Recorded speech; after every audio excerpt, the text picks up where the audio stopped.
I woke up in the middle of the night to my blanket gone and her performing slop top. My heart started beating really fast. All the anxiety I felt as a child came back, and before I realized it, I slapped her so hard she fell off my side of the bed. I immediately realized what I just did. The only thing I thought about was that I slapped her. She held her cheek while looking at me with a shocked face before starting to cry. I wanted to comfort her and apologize, but she ran out of the room into the bathroom, where she cried her eyes out, and then she went to sleep on the couch. I apologized repeatedly, but she refuses to talk to me. I feel so bad.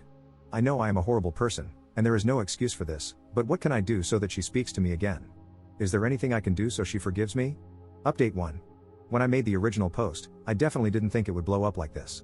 And I certainly didn't expect the comments to be so one-sided, nor did I expect them to be on my side.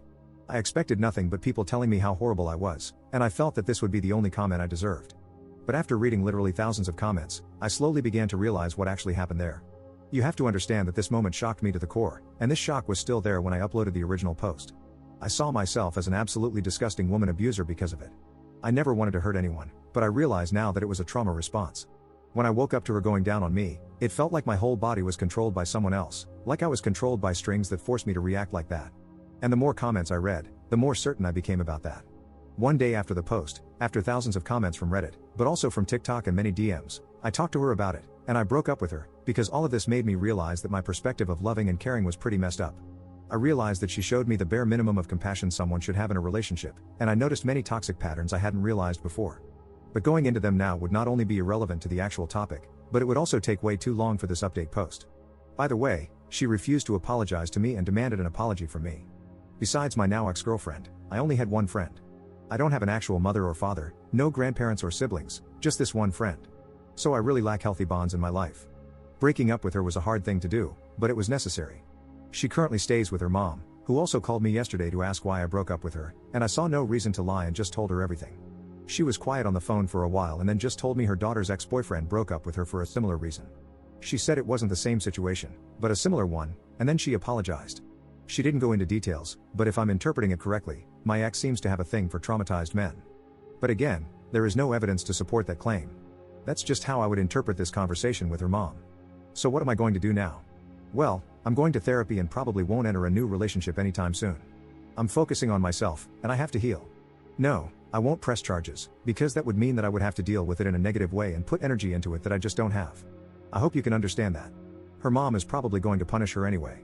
And losing the respect of a person you love dearly, I can imagine that's worse than what she would get as a punishment from the court.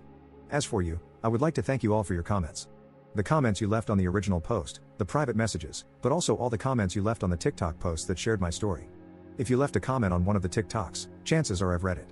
Thank you all so much. Update 2.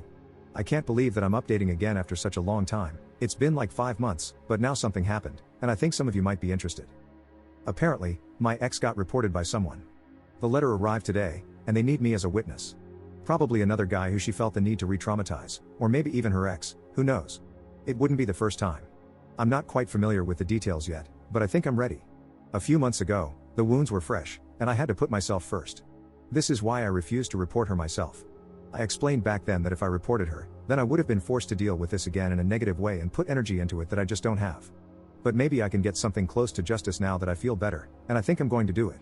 Update 3. The last time I updated was a year ago. It's probably time to tell you what happened. Quick summary, the last time, I was called to court as a witness when a man assuming one of her exes accused her of the same thing. I shared my story, and she was found guilty. Turns out, besides me, there was another guy who was also called as a witness, and our stories had so much in common you wouldn't believe it. Interestingly enough, her mother wasn't even trying to defend her daughter. She just apologized to me again in person when we left the building. If you're thinking my ex got the deserved punishment, well, I don't know about that. You decide for yourself if you think it's enough. She wasn't sent to jail, just a 6 months community service. But if I'm honest with you, I'm fine with that. It was never about whether her punishment was great enough. It was never about revenge or anything, it was simply about satisfaction that she's not getting away with it. And with that, this chapter is now closed for good. I thought I should probably let you know. I want to thank all of you for your support. Wish you all a happy life.